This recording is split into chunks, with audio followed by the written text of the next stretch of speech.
आज शुरुआत एक फिक्र बढ़ाने वाली खबर से, जिसका सरोकार हम सब से है।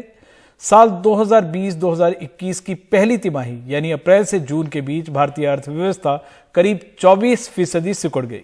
40 साल में ये सबसे बड़ी गिरावट है। इसके पीछे कोरोना संकट को अहम बताया जा रहा है। हालांकि कोरोना महामारी से पहले ही भारतीय इकोनॉमी लड़खड़ाती दिख रही थी।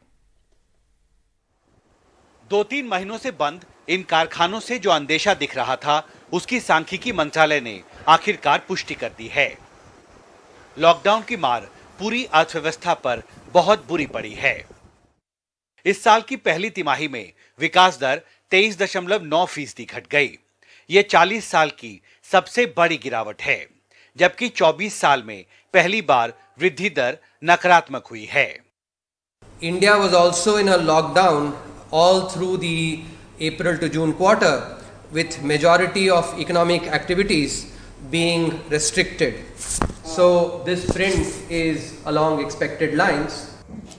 दूसरी तिमाही यानी जुलाई से सितंबर के बीच आर्थिक हालात बहुत सुधरेंगे, इसके आसार कम हैं। गिरावट का ट्रेंड जारी है। 8 में से 7 कोर इंडस्ट्रीज के इंडेक्स में जुलाई में गिरावट दर्ज की गई है। स्टील सेक्टर में गिरावट 16.4%, सीमेंट में 13.5% और पेट्रोलियम रिफाइनरी प्रोडक्शन में 13.9% तक दर्ज की गई है। अगले क्वार्टर का जो हिस्सा है, जो क्वार्टर 2 है, क्वार्टर 3 में है, क्योंकि उस पीरियड में लॉकडाउन नहीं होगा, तो ये नंबर उससे कम तो होंगे। लेकिन इसका मतलब ये नहीं है कि इकोनॉमी श्रिंक नहीं करेगी, इकोनॉमी फिर भी श्रिंक करेगी। अब लगभग 24% है और जो मैन्युफैक्चरिंग सेक्टर में लगभग 40% के करीब गया है। माइनिंग में काफी फर्क आया है। सर्विसेज सेक्टर का 22% है। सिर्फ एग्रीकल्चर सेक्टर में ही ग्रोथ नजर आ रही है। तो मेरा ऐसा मानना है कि Q2 और Q3 में इतने बड़े नंबर तो नहीं होंगे, लेकिन Q2 और Q3 में इकोनॉमी तो श्रिंक जरूर करेगी। लेकिन सच ये है कि कोरोना की मार से पहले भी भारतीय अर्थव्यवस्था गिरावट के दौर में थी। आखिरी 6 तिमाही में लगातार अर्थव्यवस्था गिरी है। जाहिर है बीमारी मौजूदा बीमारी से कहीं ज्यादा पुरानी है।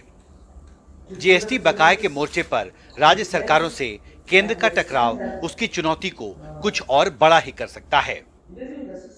1996 के बाद पिछले 24 साल में भारतीय अर्थव्यवस्था में किसी भी एक तिमाही में रिकॉर्ड की गई ये अब तक की सबसे बड़ी गिरावट है। साफ है कोरोना संकट और उसे और फैलने से रोकने के लिए लगाए गए लॉकडाउन की वजह से भारतीय अर्थव्यवस्था पर काफी ज्यादा असर पड़ा है और अर्थव्यवस्था को इस संकट से उबारने के लिए सरकार को आने वाले दिनों में और बड़े स्तर पर हस्तक्षेप करना होगा। दिल्ली से हिमांशु शेखर, एनडीटीवी इंडिया।